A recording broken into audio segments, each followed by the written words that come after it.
You could have seen this happening, but apparently you guys didn't even know. You just came. So this will be fun. The setup's going to take a little bit of time. The decoration on the piece that he makes tonight is going to be entirely different than this. So for that explanation, I'll have to go get another example. But first, we'll set this. Yeah, we'll just set it right here. People are like I'm throwing it around like it's candy. You guys are freaking out. Let me grab another piece to show you what I'm going to explain to you next. 1 second. I'm hoping I can find a piece made by John, who's actually going to be working with Andrew tonight, but unfortunately not. So I'm going to steal one from another artist who's up in the shop tonight, whose name is Chris, and we will use one of Chris's pieces as an example. All right, sneak back through behind you guys, pardon me. So John Biskin's up there with the other hat on. Huh, I didn't realize there was, oh, they all have hats on. Okay, never mind. All right, so Andrew's over here. This is Andrew. This is John, guys. That's Chris.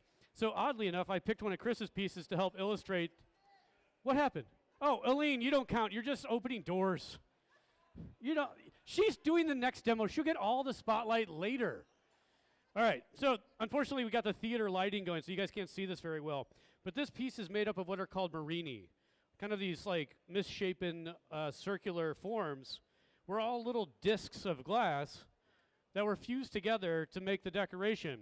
They actually have a sheet of those discs, those marini, on the plate that they're heating up, and now I'm trying to find an example of one of those, which I don't see. Can somebody get me a marini or two from somewhere in due time? So the marini got chopped up earlier today. They're made from something called cane. Oh man, look, I'm bleeding. That piece is sharp, don't touch it. These are actually great examples. Let me wipe the blood off my hand before I show you guys the marini. Don't look over here. Okay. That'll probably just keep bleeding. So marini are made by taking glass and stretching it out into long, thin rods and then chopping it up. I've got a few different examples here. I'll try not to cut myself again. So this one's got a layer of white glass. It's clear glass with a layer of white and purple on the outside. Again, I know it's kind of dark in here. Oh, thank you. You know, there's a mom. She's got a Band-Aid for me. Thanks, Mom. She's not my mom, but she is tonight. And if my mom's here, sorry, Mom. I don't know where you are. You failed. All right. Where am I actually bleeding? So these guys they laid out all these marini. I'm going to guess there's about, I don't know, let's say 40 of them, maybe 50. They got laid out earlier today. They're in kind of a rainbow pattern. I'd give this one back to you, but I'm bleeding on it already, so I'll keep it. That rectangular sheet is what? I don't know, maybe is it a foot long? 14 inches? I can't. So 9 by 12. So they got a rectangle laid out of these circular discs of glass. Different colors. I think if I saw it correctly, it was kind of a rainbow of, like a full spectrum of marini. So right now what they're doing is heating them up, and they're actually squeezing them together so that they're one unified sheet of glass. Everybody following along so far? Okay. Good. That's the easy part. So after they're fused together, John is actually going to roll them up and create a cylinder out of that flat sheet. All right? So now we have a tube made of marini. He'll then close off the end of the tube, sealing up the bubble. And then at that point, they'll just start adding layers of glass. To make that 18-inch diameter globe, we're going to need a lot more material than what they have on that plate. If they tried to blow that out into that size, it would just be like paper thin or cellophane. So the good news and the bad news is this is going to be really cool. The bad news is it's going to take a little time. So if you get bored, you should have someone save your seat, go get a drink. It's the only thing we really make money on tonight other than glass sales. So buy something, please. We would love it if you buy glass, but drinks are good too. All right, while they're messing with this, let's start with any questions. Surely there's a few. I knew it'd be a kid. Yes? Say again? Levi. Hi, Levi. I love SpongeBob. My kids love SpongeBob. Absolutely. We should make a SpongeBob glass piece someday. It won't be tonight, though. We should, don't you think? It would be a very popular item. I agree. What do you think? Other questions? Say again. What was that? Oh, see, I don't. Now you lost me. I have no idea. I don't know. Maybe another character's name. Yes, sir. Yeah. Yeah, they're lighting. Yeah, thank you. I never got back to that. So it's a custom commission. They're going in a residence in Florida. There's actually 20 of them going in this installation. But yeah, they are actually they're attached to a light fixture, a fitter, if you will, on the top, the opening that cut my finger. So yeah, in the other room, you're welcome to wander in there tonight. There's a bunch of them that are sitting on the table. Please don't touch them. They are actually finished pieces that are worth quite a bit of money. Yeah. So we don't want to break them. Yes, sir, back there in the back. Ah, absolutely. How hot and what are the fuels we use to get there? I was going to just start rambling on about that stuff, so thanks for asking. So we've got two melt furnaces, as we call them. The one on the left here is heated with electric. So I'm going to open it up, and you'll feel it from there. Right? So they're about 2,000 degrees Fahrenheit. In this one, you can see the elements in the back. They're glowing. They're a resistive element. Inside that furnace is a pot or a crucible that's 24 inches in diameter, holds about 300 pounds of molten glass. We fill them up at least once a week, depending on the usage. The one on your right is natural gas and forced air. So this one actually, I can't touch right now. It's kind of hot. This one we actually put more glass into today. We ran out. So that one we won't be working out of tonight. The glass is in an unmelted or an unfinished state, which is another kind of interesting story. So I'll segue into that for a second. So we melt the raw materials that make up glass. Does anybody know the primary ingredient in glass? I heard sand. Technically, silica sand, which is technically quartz, is the primary ingredient. So this is a very refined mixture of not just the silica, but the other ingredients. This is actually made in Sweden. We actually, one of our sister companies, imports this and supplies it to all of North America. We have about 40 glass studios and factories that use the material in North America. So the other primary ingredients are soda and lime. So most of the glass that we're familiar with, the stuff behind you, the stuff you're drinking out of, is a soda lime glass. The other common formula that we're all familiar with is Pyrex or borosilicate glass. Just a different formula. It's more resistant to thermal shock, so changes in temperature. Okay, so let's see if I actually answered all the questions, sort of. So John just took a gather of glass out of one of the furnaces, the one on your left, and that glass is at 2,000 degrees Fahrenheit. If he stopped turning right now, the glass would literally just drool onto the floor. It doesn't look like it, but it's about the consistency of thick honey right now. So he's using a tool called the block, which I can show you guys an example of. At the same time, Andrew's still working on heating up the glass there, getting that sheet of Marini ready. So John's got a different size version of this block. This is a block of wood. They're often made of fruit wood, and they burn in, and they don't last forever, to answer that question. But that black on my hand is the result of the wood burning, but also the sap that's in the wood. That sap is basically sugar, which turns to carbon. That, along with the water, keeps the glass from sticking to the wood. We use these to set up that initial shape so that we can get a nice, consistent bubble.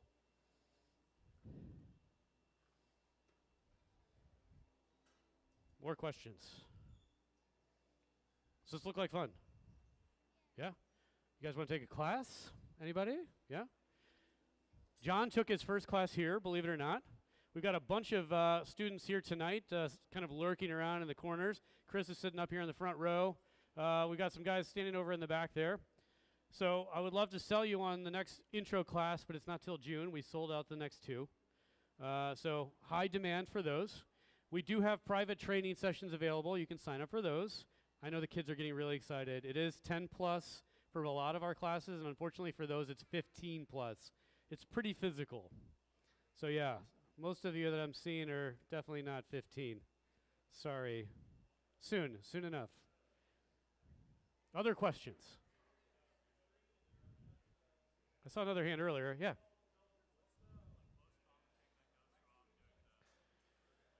The most common thing that goes wrong. Oh no, that's what we want. So these demos are boring if everything goes well. Like it looks easy. You guys are like, that's easy. Like they just roll it around, they blow, and they get this big blow. I could do this. As a beginner, there's so many things. Something this scale, it's just a matter of like getting the timing and the temperature correct. So if you get it too hot, the glass will be deformed or off-center. As a beginner, a lot of times it's what we call the transfer, which we won't even see on this piece, but basically half the piece happens on the pipe. The other half happens on what we call a punty, which is a solid rod. We'll see that a little bit later tonight. Working too cold is a huge problem, believe it or not. So if you don't get the glass hot, it won't move. All right, so let's talk about what they're doing here for a second. So John's going back for another gather. I mentioned earlier, you have to have enough glass to blow the form. So he's taking his second gather, his second dip into that molten glass.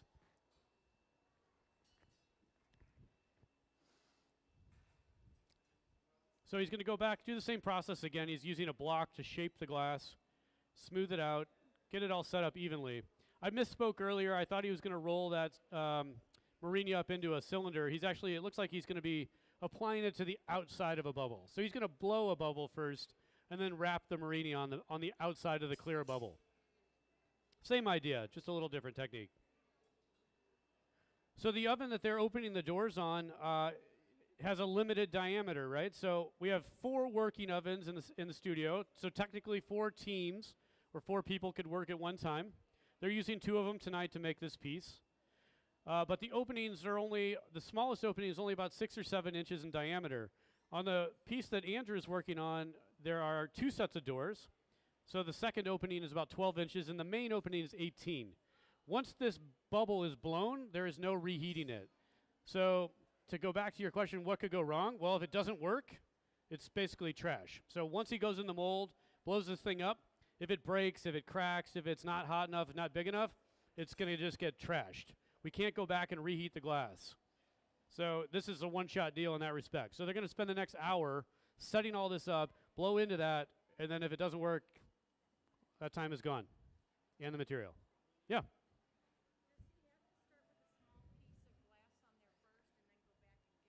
Yeah, absolutely. Great question. So the question was, does he have to start with a small amount of glass first and then keep adding more? So yes. So if he wanted that much material, there's no way for him to go in there and just get it out in one shot. So imagine if you're trying to like get honey out of a jar on a stick. You can't you can try, you can keep turning faster, but you're only going to get what you get. So I like to use the example of candle making, which nobody even knows what the hell candle making is about anymore. Yeah, well, yes, those of us that are over 40 might. Silver Dollar City, right? So you dip the wick in the wax, you get a layer of wax. Like if you go right back in the wax, do you get more wax? No. What do? You let the wax cool. Then you go back, you get another layer of wax, right? You keep doing that until you get enough wax. This is the same idea. It happens much faster than wax, but that's the idea. Okay, you can see that the glass that Andrew's heating up is starting to glow. There's quite a bit of color on that now.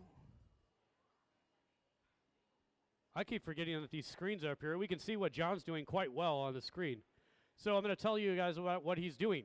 He had a pad of folded wet newspaper that he's using right there. That's sort of a custom way of shaping the glass. The block is obviously this solid block of wood. We can't change the shape. But that newspaper pad he can manipulate with his fingers to get a different profile. He's got another tool there to help him with the measurement. So that particular tool is pretty cool. It's called a pie divider. Let's see if we have another one that I can show the folks in the crowd. Are you sure? 100%. All right. So this guy, between these 2 points, he took this and he measured that glass. This is the measurement from one end of the sheet to the other. This thing then mathematically transfers that to the diameter of the piece he needs to roll up. Everybody following? So the wider this is, the bigger his bubble has to be. That's the ratio between those points. Fun stuff. Glass blowing science and art at the same time. And math. All rolled into one. So he measured it out. He's got it set up. And it looks like he's going for it right now. Maybe? Do we have anybody on mobile camera duty to get a shot of the roll-up?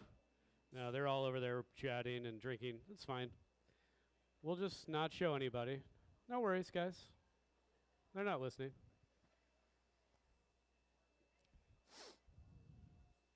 Okay, Chris is squeezing it down a little bit more. He's got 2 metal paddles that he's using there to just put a little pressure on it.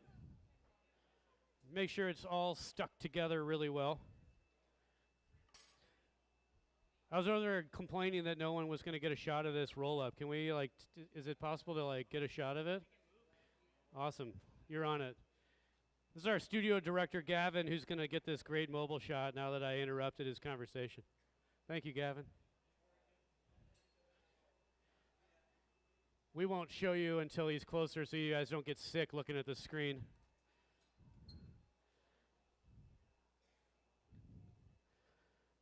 So temperature has to be just right. The glass has to be warm enough that it'll fold around the core piece really nicely.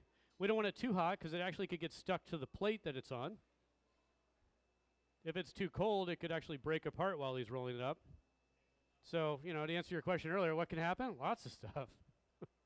All kinds of things can go wrong. It's more about fixing things than anything else. Like, usually something goes wrong. Can you recover from that mistake? Or accident. It might not even really be a mistake. All right, looks like they're getting close. And get a good shot of it on the screen there to see the Marini.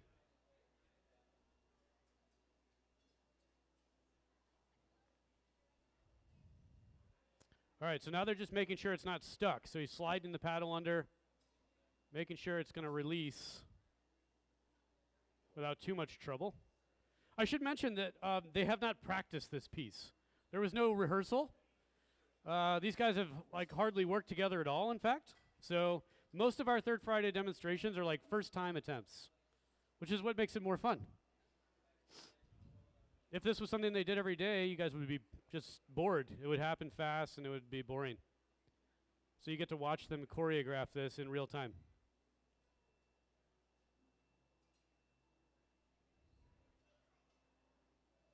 Okay, looks like they're getting close.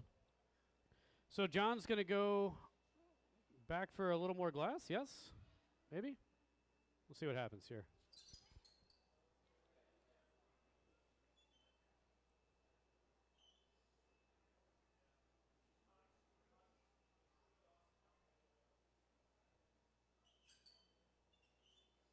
Okay, so he actually had too much that time, so he stripped it off. So now, perfectly illustrating what I said before, if you don't turn, the glass will just drip to the floor, right? He dripped it into a bucket that has some water in it. We will recycle that glass. If the glass is clean and clear, we can put it right back in. All right, here we go. This is going to be the roll-up.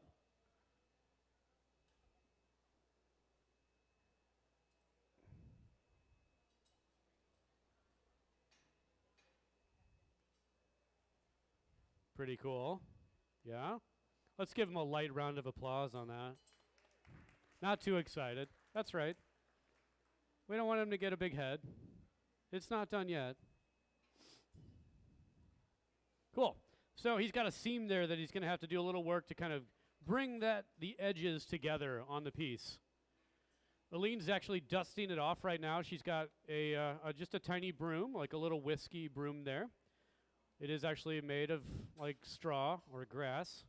That's why it's burning. So that's just to help remove any dust that might have been stuck on the glass from that ceramic plate that it was on. Cool, huh? So a lot of stuff going on tonight. In about 45 minutes, there's a flame working demonstration that will happen in the other room. These guys will be wrapping up before then, so you'll be able to check that out. Obviously, the bar is in the other room. We've got live music from West End Junction tonight.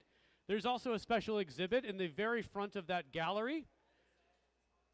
And that exhibit is both new and old artists here at Third Degree. So there are artists that have been working here for 20 years and some that have been working here for less than 20 months. So please go check that out. Some of the pieces are for sale, some of them are not. But speaking of for sale, everything behind you is for sale. John has work in the gallery. Chris has work in the gallery. Aline has work in the gallery. Let's see. Most of these folks have work in the gallery.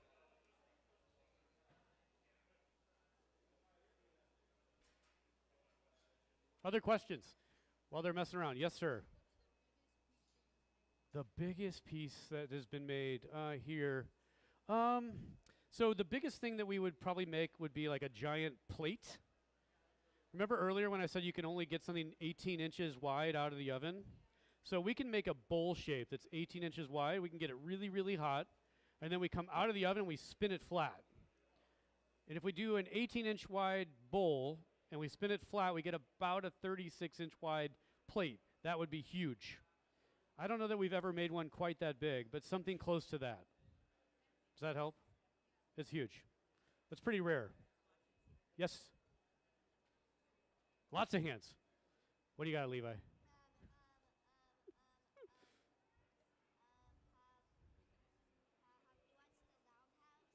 Yeah. I don't know if I have. Maybe. Colored glass question. Yes, a great question. So I'm going to give you a relatively simplified response. The answer is metal oxides are added to glass when it's being melted. We don't produce color here. We buy it. So there are manufacturers that make it specifically for glass artists. It's very important because it has to be compatible with the glass that we're melting.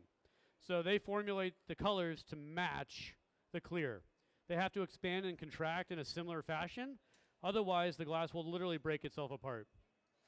So it comes to us in various forms. We can buy it in solid rods or bars. We can buy it crushed up into powders or what we call frit, which is like a granular, like small gravel in various sizes. Those are added in multiple ways. You'll see some of that tonight, but the possibilities are endless. But yes, metal oxide. So cobalt oxide makes cobalt glass. Gold makes like a brilliant ruby red glass. Yes, sir.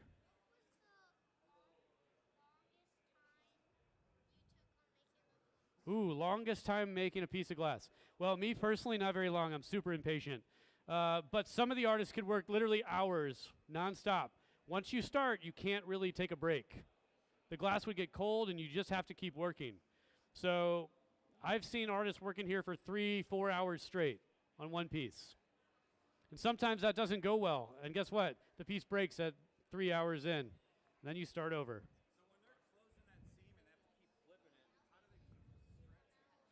Yeah, question is when they're closing the seam and he has to keep flipping it, how does he keep it from stretching? He doesn't. It is stretching a little bit. So it's always moving, but he can counteract that by holding it up in the air and letting it come back. He can counteract that by squeezing it back down. So he's got it pretty well sealed back up, but the bubble's starting to deform. So Chris is actually getting ready to like cap the pipe right now. He's trapping the air so that the bubble doesn't deform or collapse.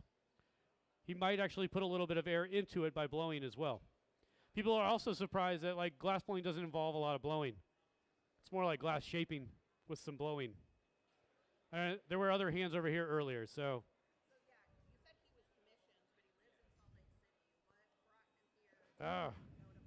Yeah, why is Andrew here from Salt Lake City making stuff for Florida? Great question. Andrew and I met through the company that we distribute the batch with. The batch is what we call the raw materials. He worked for a company that made lighting products in Salt Lake City. And then he came out to visit, and he just wanted to come, yeah. And so he planned this whole thing just to do this demonstration, honestly. No, he just needed a shop to work in, and we were able to accommodate him, and the timing worked out. Yeah. There aren't always places willing to let you come in and make giant things every day because it's a drain on the resources. It's been a drain on our resources.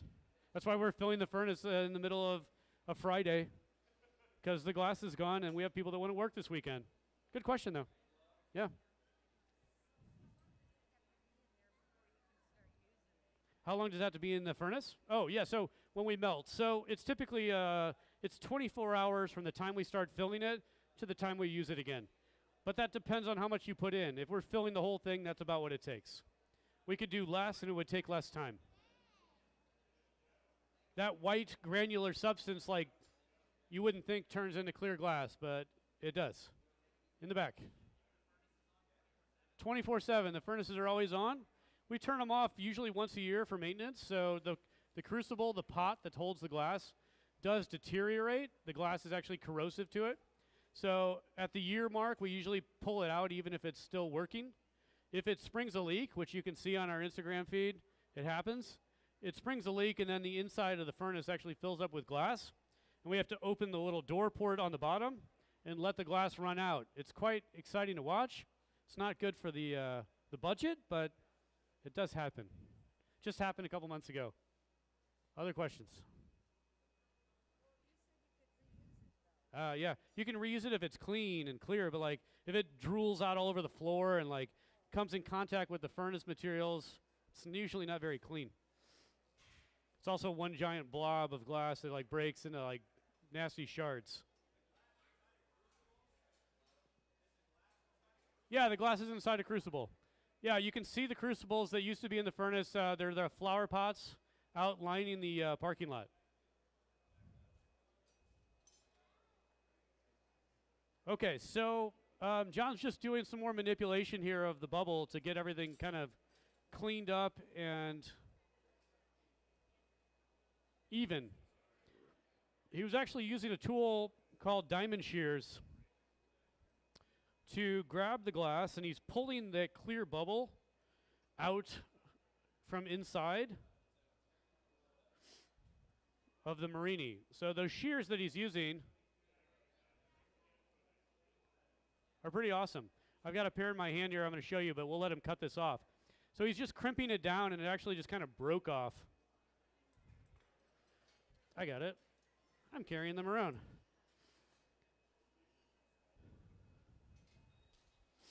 This is a fun one for the kids. You guys, when you play with Play-Doh, you know, you like roll the log out, and they give you that little plastic knife, and you cut through the round log, and it makes the log, what happens with the log that was round?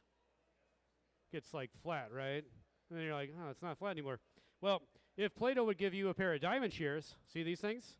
You could cut through that log, and the diamond, as it closes, it's not a circle, but it's not a flat line. So we use these to cut through the glass when we don't want to make a flat line. So John was using these to crimp that glass down, and then it eventually just cuts it off. These are actually just made of, like, it's not a really fancy steel, but it is just it's some sort of steel alloy. And as long as we don't get them too hot, they stay sharp and they cut really, really well for a long time. Because the glass, when it's hot, is like taffy. Yeah. Have we ever made things like pumpkins? Yeah. Thousands and thousands of them. Every September we sell like literally hundreds and hundreds of pumpkins. I don't get it.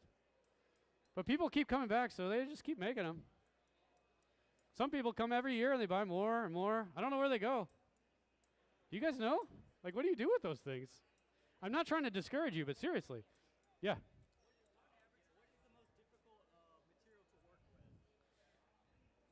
In terms of, well, we only have one form of material here.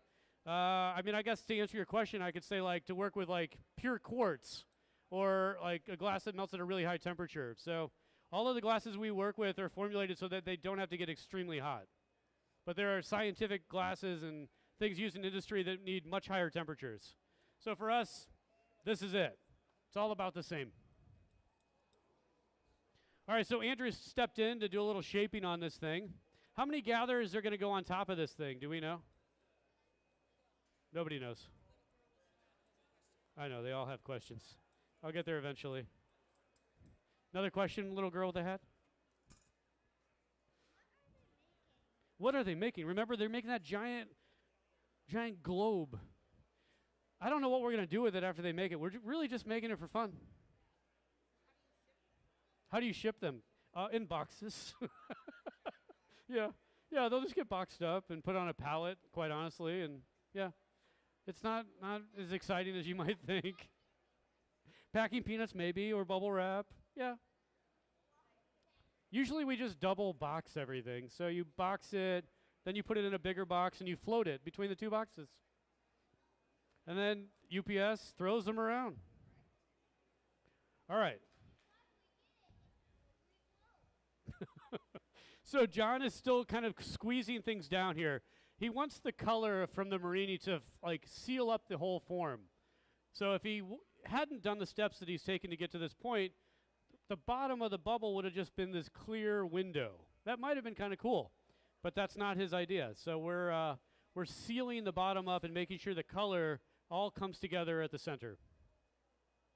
So he's got his diamond shears again, and he cut off the excess glass. And I guess Aline's saving this. Sometimes we save these little baubles. They're kind of cool. Might reuse that for something else later.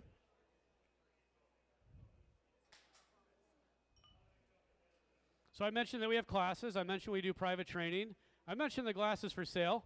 We also host private events. If you didn't know, we have wedding receptions, corporate parties, things like that here all the time. The glass component can be a part of that event as well. Last year we did, I think, about 170 events here in the space. Pre-pandemic, we were over 220. So we're still working our way back up to what we were before the all the fun happened.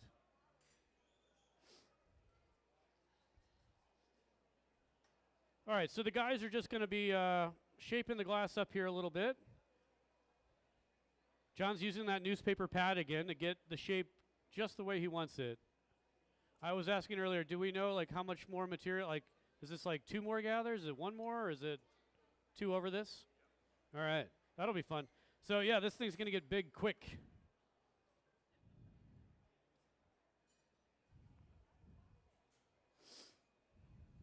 Let's see, what have I forgotten about? I got plenty of time to tell you guys about all kinds of things.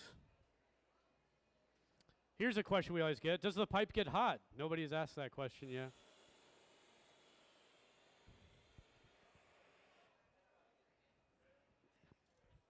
The answer is yes. But not as hot as you might think. And if it does, we can cool it off.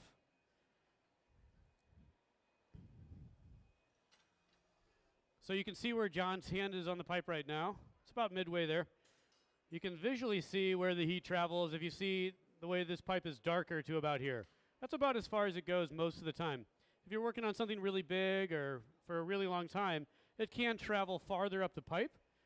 We just take it over to our handy-dandy pipe cooler. And there's a pump in here and some water, and we just cool the pipe off with this flowing water until it's comfy again. What? It would be a good flute? You think so? Like, just play this thing? There's no holes in it. All right. All right. We're going to put you to work. You got all kinds of ideas.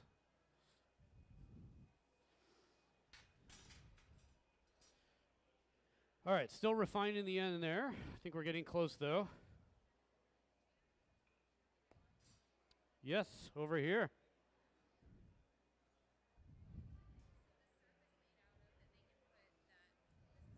Oh, yeah, on the tables? Yeah. So, yeah, these tables are actually just big slabs of steel. Nothing more complicated than that. So this is called a marver, M-A-R-V-E-R.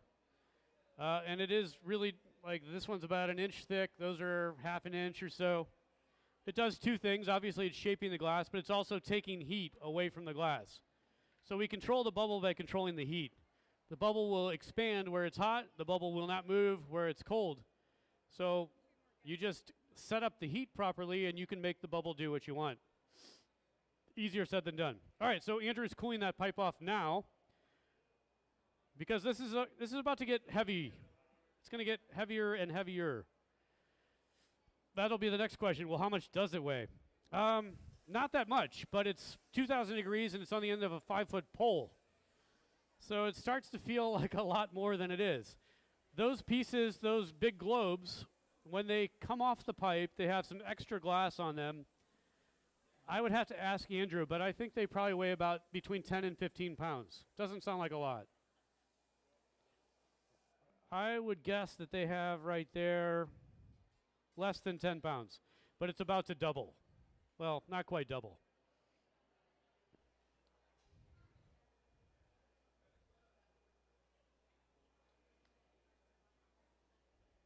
Yes, sir.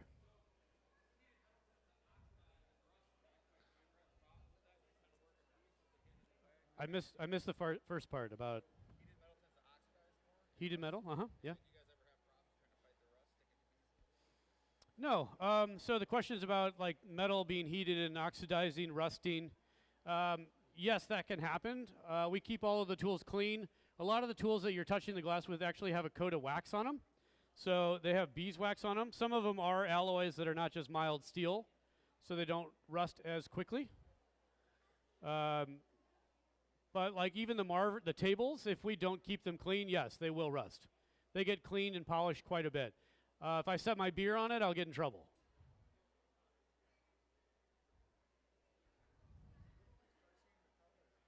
You won't see the color tonight. So another great question. So everything that they're using is going to just look sort of orange and red while they're working. When it gets blown out, we might see little hints of the blue or the green. It'll kind of come through. But most of the time, the color doesn't have its true color until it's fully cooled off. So that'll be sometime tomorrow, which leads me to the next part of the process. Everything we make has to be cooled. When we finish making it, it's still over 1,000 degrees. If we leave that piece of glass out in the open air, it will most likely crack. The reason being is that the glass, when it cools, it shrinks. It shrinks on a microscopic level. It's not something you would actually be able to see, but it does. If the glass is thick enough, the outside surface will shrink faster than the interior of the glass. When it does, that shrinking creates tension in the glass. That tension will eventually break the glass. It might not happen right away, but it'll probably happen someday. So we never let people take stuff that's just laying around because it could literally explode in your hand, and you would never know that that was going to happen. So everything we make goes into one of the ovens that are behind you guys over here. Which, speaking of, that one might be hot, so I don't know if you're leaning on something warm, but okay. They are at about 980 degrees, and then they slowly cool down over a period of time to get back to room temp. Yes? Oh, different size blowpipes. Most of them are about the same length, but they have different diameter heads, depending on what you want to make. And they can have different diameters on the shaft itself as well. So smaller ones are used for things like ornaments. They're using a pretty large one today for this big piece. You need a bigger one for a bigger piece. It's easier to turn. You can gather more glass if the head is bigger. Great question. And you're not roasting, you promise. Okay, good. Good. It probably feels good. As long as your coat doesn't catch on fire. And if it starts to melt, don't tell me about it. I don't want to know. All right. I don't have a favorite piece that I've made. I have no idea. I'm just going to be honest. I don't know. What sort of things do I make? Not much. I just make sure everybody here can make things. Yeah, I know. It's the fun of being in charge.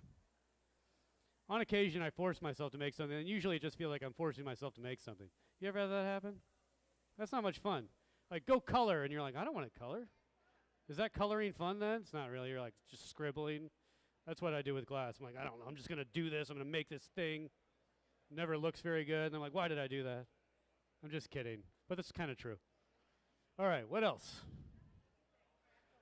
How many of you guys have bought a drink? I'm reminding you, the bar's open. Crackle look? Yeah.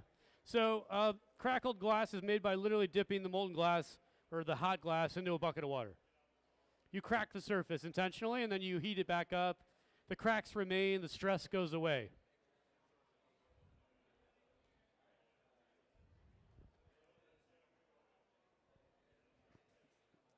What's so funny over there? I see a lot of giggling and oogling things. Oh. Yeah. Yeah. It's hard to keep everybody in line. All right. So there's some communication going on, some preparation.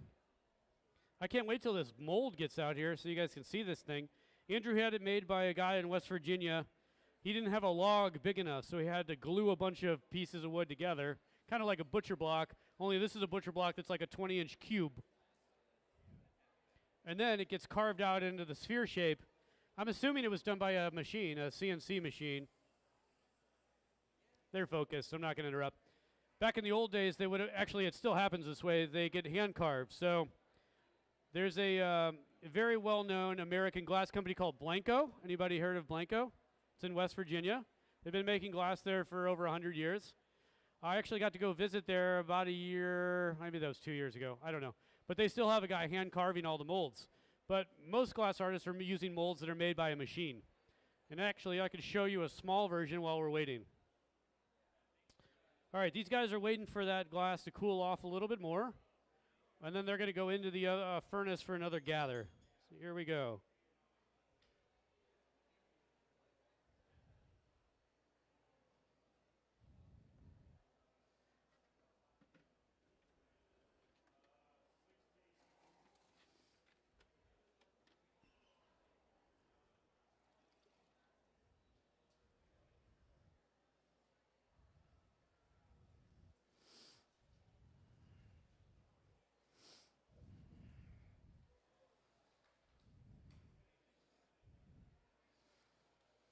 So Andrew's letting gravity help him out there. Do you guys?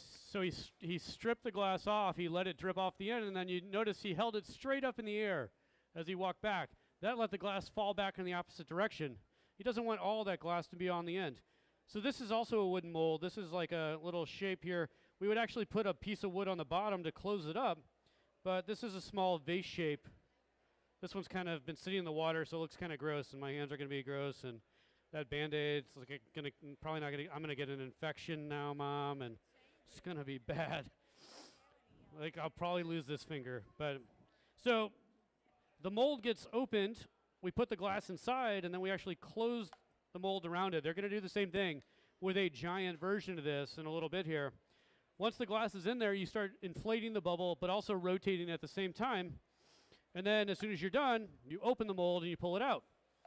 Lots of the glass that you see, that you drink out of, are made in molds. They're not necessarily made out of wood like this, but even the commercially made stuff is made in a mold. It gets blown into that mold.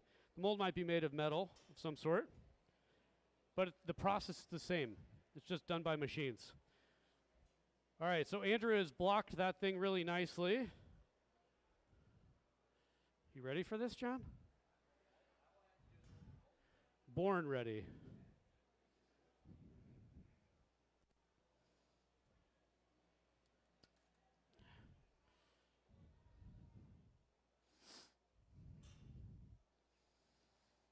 All right, hard to believe they're going to add another layer of glass to that. That should be fun. So to go back to the question about do we make things like pumpkins, yeah, you know what? One of the most exciting things we do every year, in October, we celebrate our birthday. Oh.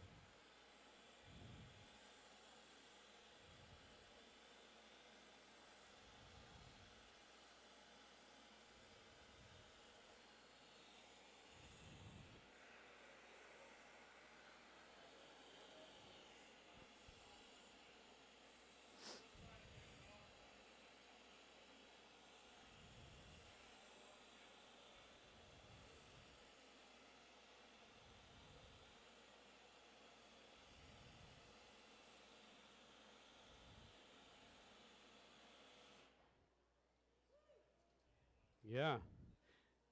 Last October, Gavin made a giant pumpkin. I think it was at least 20 inches in diameter, maybe bigger. That's always a lot of fun. Of course.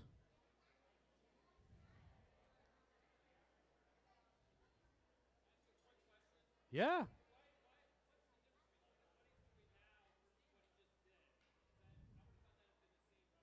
Yeah, like why was he hitting it with the torch? Great question. I was just waiting for you. Thanks. So I get tired of just rambling, you know? So when we go into the oven to reheat, the one he's using now, you can't control very specifically what you heat, right? It's a big oven. There is a burner on the side. It's sort of heating the whole thing. But it heats the end of the glass furthest from him, the most, all the time. First thing in, last thing out. It's always hot. It's all good. I'm used to the hecklers. So what he was torching was the glass that was closest to the pipe. That's the hardest thing to get hot when you're in there, because you have to go in very deep. The bigger the piece gets, the harder that gets to do. He only has so much depth. The oven is only so deep, so you can't shove it too far in. You'll hit the back. So it's spot heating, effectively. And you can actually see it maybe on the overhead view. Oh my God, we have like dual screen things going on. So behind the scenes, the Wizard of Oz back there is JD. He's literally behind the wall, like changing the camera views and making this magic happen on these screens. The screens and the cameras were a COVID project. We had nothing to do, so we like invested in all this fancy stuff. It's pretty awesome. You can see, hey, JD, can you switch to the overhead view right now? Yeah, so you can kind of tell. See how it's glowing really bright orange on the tip of the glass? Part of that's the colors, but just pretend that I'm right. It's actually colder up by the pipe.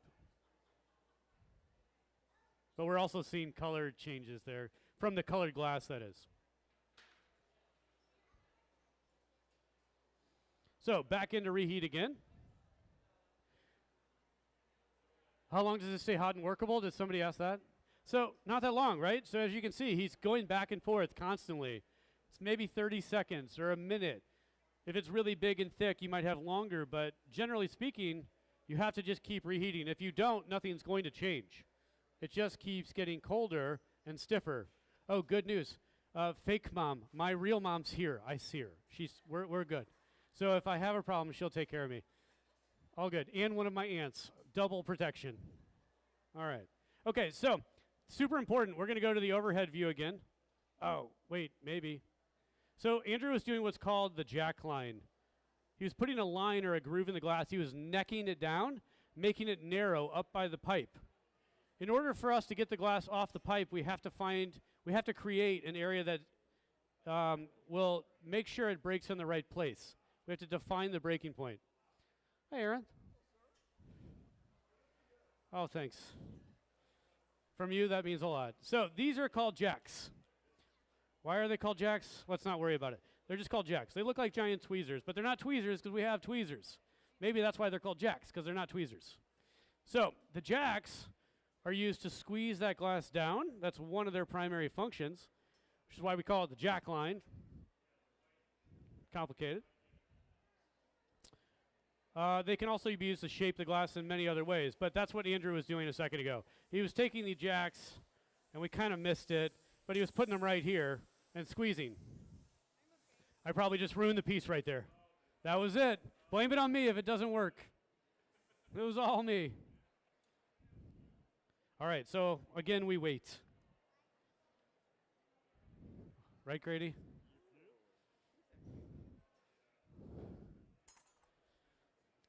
This is Grady over here. Grady's going to be doing the flame working demo in the other room in a little bit, but Grady's actually the guy that's been making all the giant globes with Andrew for the last 2 weeks. So he might have to just like step in. He might have like secret knowledge that no one else knows.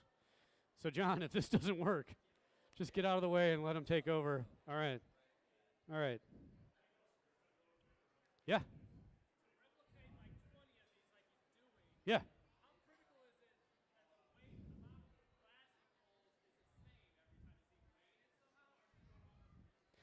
So, great question. Like, the question is, like, how does he do it consistently? How does he get the same amount of glass every time if he's making 20 of those globes?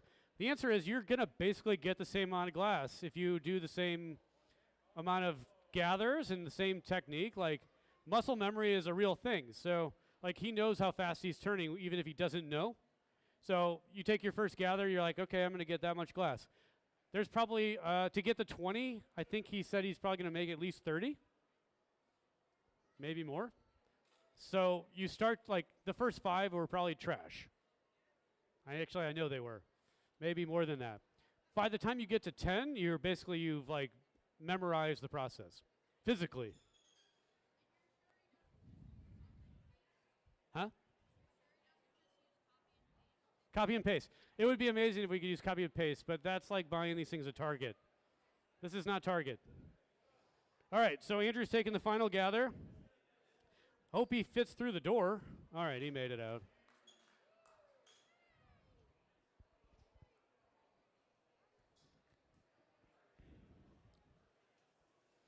All right, so little dip and strip.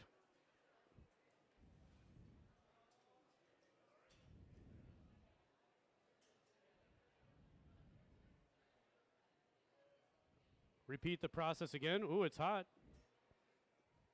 It's got like an elephant ear going on there. He's got to smooth that back out. Poor Andrew's been making these every day. Like, he makes 5 a day. That's what he does. And I think he made some today. I don't know, I'm losing track of time and days at this point. Is today Friday? Oh, yeah, third Friday. So, yeah, we do this the third Friday of every month. Most of you guys have never been here before. We hope to see you again. Great night to come. Nice and warm in here. Yeah. Will we post pictures? Absolutely. I'll throw this all over social media. Yeah. So a couple other things that are happening tonight. Oh, hang on.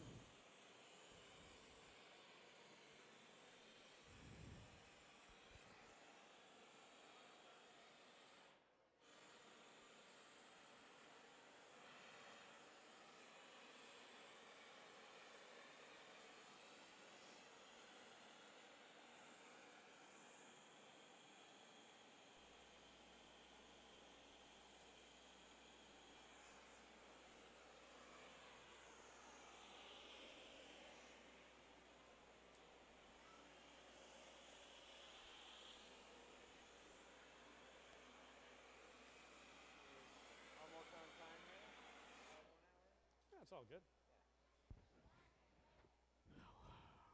We don't have to worry too much about their expectations, John. They didn't pay for this. So, I like to remind everybody that we are a for-profit institution and none of your tax dollars paid for this thing tonight. So, you're welcome. You're welcome. All right, so they're getting close, and this is going to just sort of happen. All this build-up, and then it's going to be just like a minute or two of like this giant mold and blowing and things. It's going to happen right here. So there will be steam and smoke.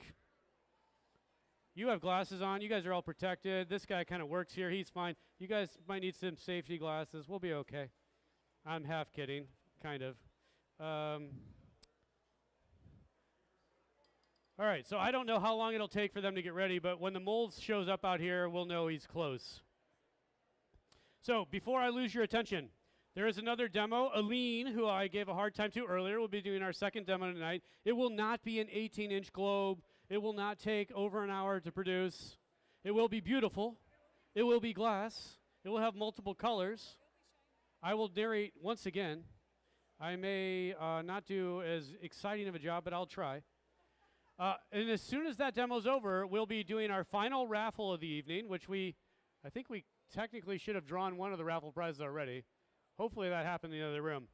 And then we're doing something different tonight, our first annual burn ceremony. If you didn't see it already, I got to make sure I'm not going to interrupt the action. Here comes the mold.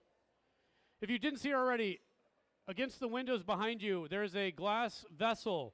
There's paper. This is a bit, I don't know, witchcraft-like, but if you want to write down something you want to let go of and get rid of, you're going to write it down, place it in the bowl. We're going to bring all of those things up here at the end of the night, and we are going to ceremoniously burn them with hot glass, and we're going to let go of the past. So feel free to join us if you're into that sort of thing, and if you're not, you can just laugh at the rest of us while we do it. I was advised you don't want to stand downwind of this because you will absorb all of these bad things. All right? So if the smoke comes towards you, run. All right. How are we doing? Okay, so Andrew has done this before, so he knows what shape he wants this glass to be before it goes into the giant mold. You guys got a little peek of it, right? Like, you seen it, yeah? Giant wooden mold. Whoa, and that's not good. John, can you help? I got it. Yeah, we're going that way. I lost it. I thought maybe it had another wheel on it, or 6. Just what we need for this process.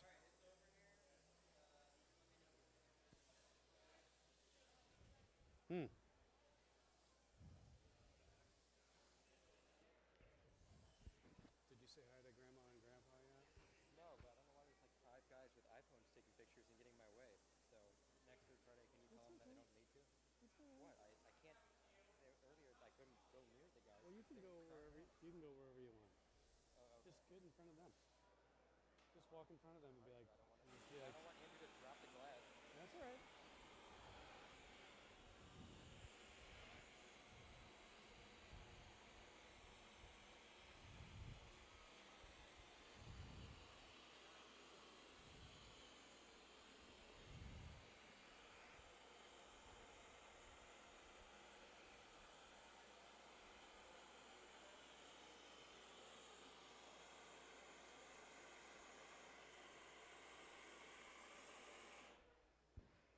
Oh man, the director just had to come out and correct a camera.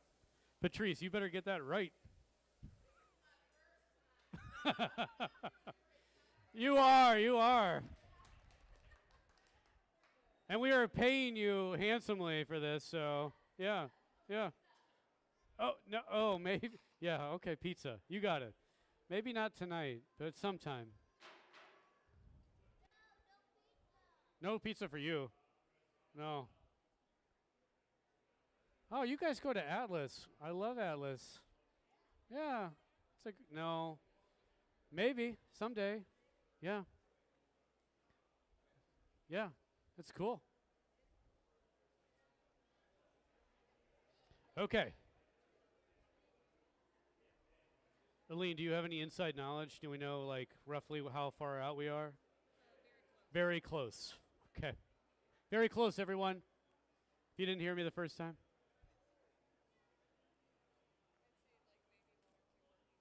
All right, we're thinking 1 or 2 more heats.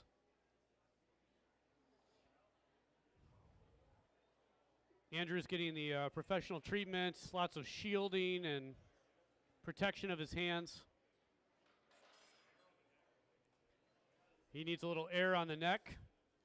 So they're using compressed air to actually cool one specific area on the glass up by what we call the neck, the jack line area. And so thankfully he's done this 30 times before, so he knows what he's looking for here. Now, that being said, this is a totally different piece because the ones that he's been making have this white interior and just some lovely striping. This will behave much differently because of the Marini and the different colors that are in it. I mentioned earlier they haven't practiced this. This is absolutely a one-off. John, what's going to happen with this thing if it survives? What's the plan? It's going in the gallery as a, what, like a giant garden globe or sculpture? All right. You heard it. Could be a garden globe. My mom would like that. My real mom, not the one in the front row. Okay.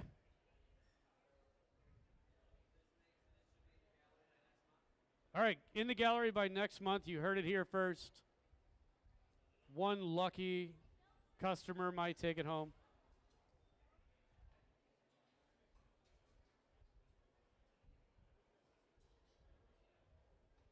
God, are you guys ready for a beer after this or what? You know? I know Andrew and John will be. All right, John's doing a highly technical process here. He's got a squirt bottle, and he's wetting the mold with a little water. That was sarcasm. It's just water. He's just getting it wet. Sorry. Okay. All right, one more heat to equalize. He's going to get a little more heat, get the whole bubble nice and warm, because that thing has to fill the entire cavity. He's got a long way to go in the volume there.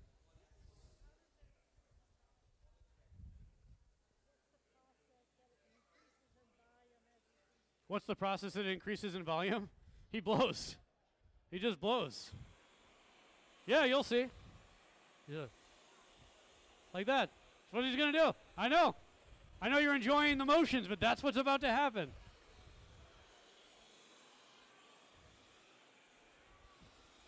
It's not rocket science.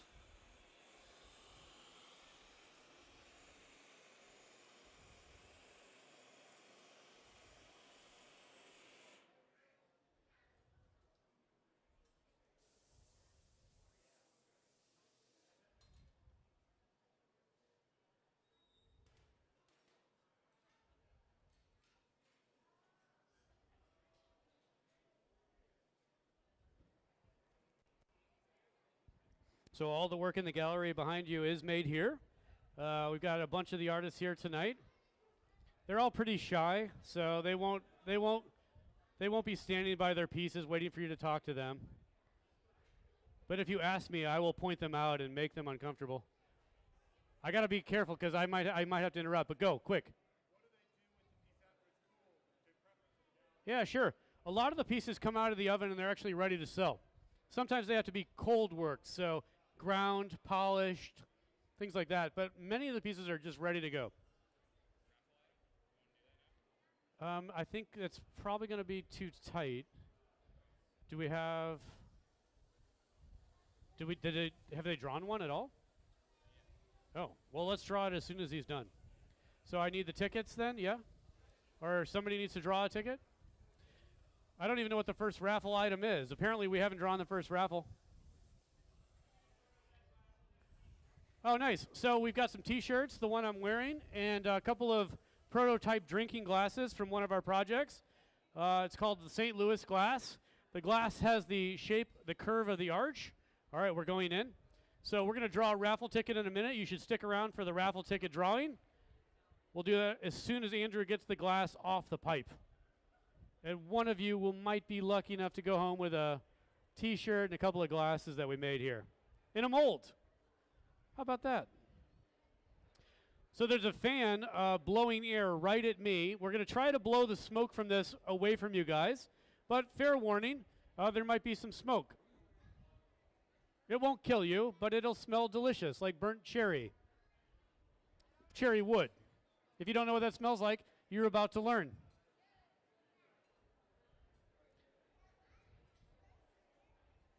All right, so final heat.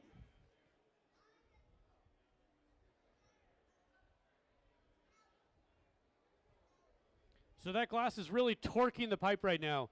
You can see Andrew is really having to work to keep it turning because as the glass gets hot, it wants to fall, and all we're doing is trying to counteract. It's falling, and we're turning it the other way.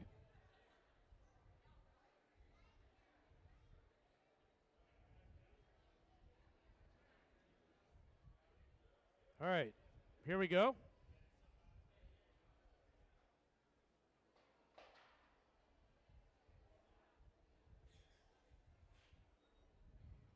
It is hot. And you can see it stretching in one spot more than the other. Like I said, this is different than what Andrew's been doing all week, or 2 weeks. So John has locked the mold shut. Andrew is going to just keep rotating and blowing until he fills that entire mold cavity. How does he know when it's done is what someone's wondering right now. He can feel it. There's resistance that he has now learned to judge. He knows what it feels like when the glass has hit the sides. He can't see it, but he can feel it. So he's changed his technique. You see that? He's just rotating slightly back and forth. Small puffs. And when he's ready, John's going to release the mold. And then we're going to get out of the way. Surprisingly small amount of smoke blowing in my face. Smells good, doesn't it? You guys smell it? Or is it just me? All right, here we go. Oh. All right, so it didn't fill the mold entirely. That got weird.